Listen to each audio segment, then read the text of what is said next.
Autism क्या होता है, ऑटिज्म के बच्चे कैसे पहचानेंगे? ऑटिज्म का मतलब होता है एक 10 साल का बच्चा, लेकिन उसका दिमाग 2 साल का है। उसके अंदर का जो ब्रेन है वो 2 साल का हो और बच्चा 10 साल का हो तो ऑटिज्म है। अब 2 साल का बच्चा क्या करेगा?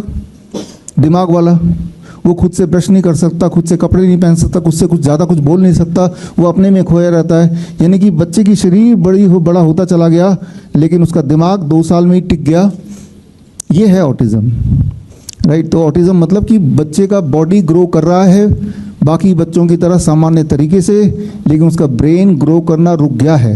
1 साल के बाद ही रुक गया है, यानी कि वो बोलना सीखा नहीं, तो 10 साल का हो गया लेकिन बोलना भी नहीं आ रहा उसको, क्योंकि ब्रेन तो 1 ही साल का है ना उसका, राइट। अगर 2 साल में रुक गया तो थोड़ा बहुत बोल पाता है, ज़्यादा कुछ नहीं बोल पाता, लेकिन कपड़े वपड़े पहनना वगैरह सीखा नहीं उसने, ब्रश करना सीखा नहीं।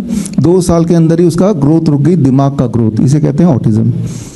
अब आसान भाषा में समझते हैं ADHD क्या है, attention deficit hyper activity disorder. ये भी वैक्सीन की देन है, वैक्सीन बच्चों में जो लगाए जाने वाली वैक्सीन है।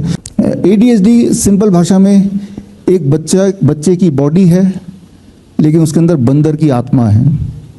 ज़रा सोच के देखिए, हम सब अभी प्रेस कॉन्फ्रेंस कर रहे हैं, यहाँ एक बंदर आ जाए, यहाँ बंदर बिठा दिया जाए तो क्या होगा? आप बोलेंगे कुछ भी हो सकता है। आपका मोबाइल उठा के फेंक सकता है वो, आपका चश्मा उठा के निकाल सकता है वो, इस सारे माइक को उड़ा के फेंक सकता है वो, इस चेयर के ऊपर या इस डायस के ऊपर वो जंप कर सकता है, कुछ भी कर सकता है, वो पंखे में लटक सकता है, कुछ भी कर सकता है। जो एक बंदर कर सकता है वो एक बच्चा करता है 10 साल का। कहीं भी चढ़ सकता है, वॉल के ऊपर चढ़ सकता है, सारा कुछ कर सकता है, just like a monkey. Unpredictable, इसे कहते हैं attention deficit hyper activity disorder. बड़ी से बड़ी बीमारी का आसान से आसान इलाज घर बैठे ही हो सकता है। अधिक जानकारी के लिए कांटेक्ट करें nearest doctor BRC clinic @ home.